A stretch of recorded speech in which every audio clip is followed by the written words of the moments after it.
আমি শারমিন আক্তার, দ্বাদশ শ্রেণীতে পড়ি। আর বাংলাদেশে যেসব ঘটনা ঘটছে এগুলো কারোই অজানা নয়। প্রতিনিয়তই মানুষ যেভাবে নির্যাতিত হচ্ছে, এমনকি ছোট বাচ্চারাও এ থেকে রেহাই পাচ্ছে না। দেখা যাচ্ছে যে ছোট একটা শিশুর বেলায় যেগুলো হচ্ছে, এক্ষেত্রে কিন্তু আমরাও নিরাপদ নই। কারণ আজকে অন্যদের সঙ্গে যেটা হচ্ছে, কিছুদিন পর হয়তো আমাদের সঙ্গেও সেটা হতে পারে। কারণ বাংলাদেশ যেহেতু স্বাধীন দেশ, স্বাধীনভাবে চলাফেরার অধিকার আমাদেরও আছে, কিন্তু আমরা এর থেকে কেন দূরে থাকবো? আর তাই যারা এই পাশবিক নির্যাতনগুলো চালাচ্ছে তাদের অবশ্যই শাস্তি হওয়া দরকার, যেন আমরা নিরাপদ থাকতে পারি এবং নিরাপদ দেশ থাকতে পারে, সবাই যেন নিরাপদ থাকতে পারে। ধন্যবাদ।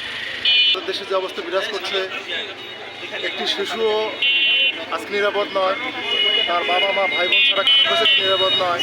সে যেখানেই যাচ্ছে সেখানে সে পাশবিক নির্যাতনের শিকার হচ্ছে। একটা সুস্থ দেশে, শিক্ষিত সমাজে এটা কোনোভাবে কাম্য নয়। যে অবস্থা বিরাজ করছে সমগ্র বাংলাদেশে, আমরা আসলে কোনোভাবেই আর নিজেদেরকে শিক্ষিত মানুষ বলতে পারছি না, মানুষ বলতে পারছি না, সামাজিক মানুষ বলতে। অপকল্পমূলক কার্যক্রম শুরু হয়েছে, এগুলো মানার মতো নয়। আমরা জানি সবাই এত আছে যে মাগুরায় 7 বছরের শিশুকেও আসিয়াকে নির্মমভাবে অপরাধিক নির্যাতন করা হয়েছে, যা কখনোই কাম্য নয়। একটি মিছিল থেকে আমরা মিছিল থেকে যেতে থাকতে মিছিল থেকে তারা এই ধরনের অপকর্ম করে তাদেরকে দৃষ্টান্তমূলক শাস্তি সামনাসামনি দেওয়া হয়। আমরা গতদিনে নেটে দেখেছি যে ইয়েমেনেও এরকম ঘটনা ঘটেছিল, তাকে পাথর ছুঁড়ে মারা হয়েছে।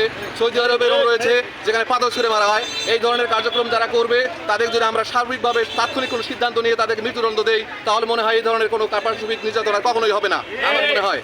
সেদিক থেকে আমি সরকারের দৃষ্টি আকর্ষণ করব, এই ধরনের যে সকল কার্যক্রম ঘটবে সেগুলো তাৎক্ষণিকভাবে দ্রুত তাদের সিদ্ধান্ত নিয়ে তাদেরকে মৃত্যুদণ্ড দণ্ডিত করা হোক, এই মর্মে আমার বক্তব্য শেষ করছি। ধন্যবাদ সবাইকে।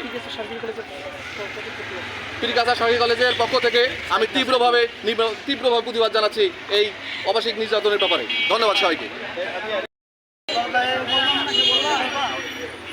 আজকের এই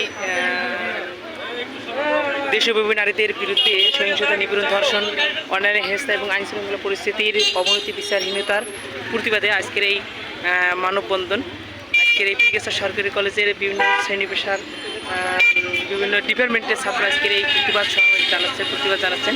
বিশেষ করে আজকের পীরগাছা উপজেলা ছাত্রদল আজকের এই প্রতিবাদ সমাবেশের মুখ্য ভূমিকা পালন করতেছে। এখানে উপস্থিত আছেন শান্ত, পীরগাছা উপজেলার অন্যতম ছাত্রদল নেতা মুফিদুল ইসলাম, বিভিন্ন ছাত্র সংগঠন ইউনিটের আজকের এই প্রতিবাদ সমাবেশ জানাচ্ছেন।